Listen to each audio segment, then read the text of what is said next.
Hi there, welcome back to Top Tip Tuesday. This one's a bit of an unusual one. One that actually I'd almost forgotten about for a couple of years and then came across it and realised how amazing this tool was for creative thinking. And that is called the thinking keys. So, credit due where credit is due. I did not, unfortunately, make this one up for myself. Tony Ryan, who's actually a specialist in special needs, I believe based in Australia, came up with this idea. And there are lots of different keys. You can see how I've got them all printed out. Lots of different keys, and each of them spark some creative thinking, problem solving, that thinking outside of the box type stuff, basically.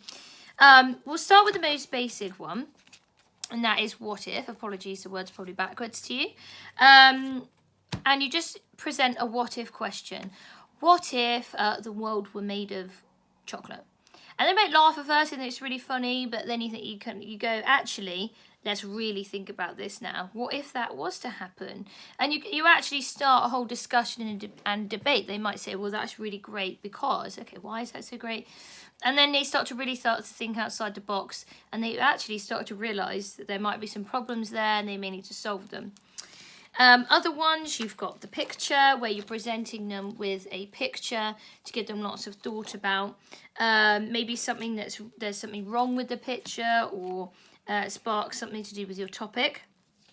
The BAR stands for BAR. So it's bigger, add, replace. You're taking one thing, so you could take an object, a chair, a cup of tea, a sentence, a story, a picture, literally anything, and they have to make it bigger somehow.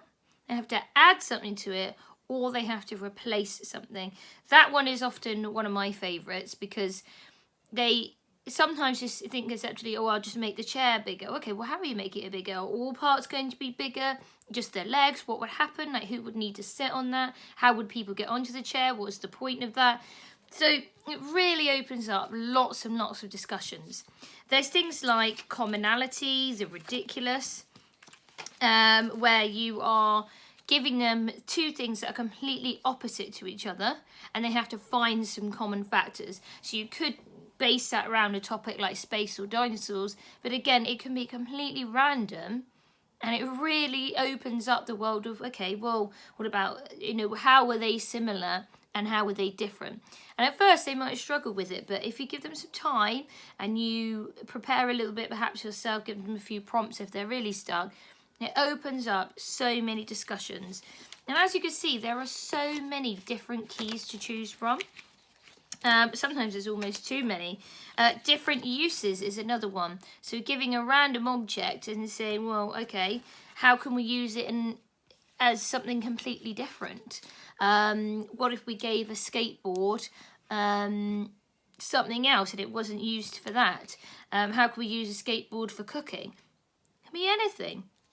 And they're really, really good, particularly if children struggle with creative thinking. It's really good as sort of a warm-up task. It's really good to get them to think, like I said, outside of that box and be a bit more conceptual in their thinking. And it helps to aid their imagination, and then they can use that for other things as well, for solving maths problems, science, for creative writing. So go and check them out. You don't have to make big fancy keys like I did.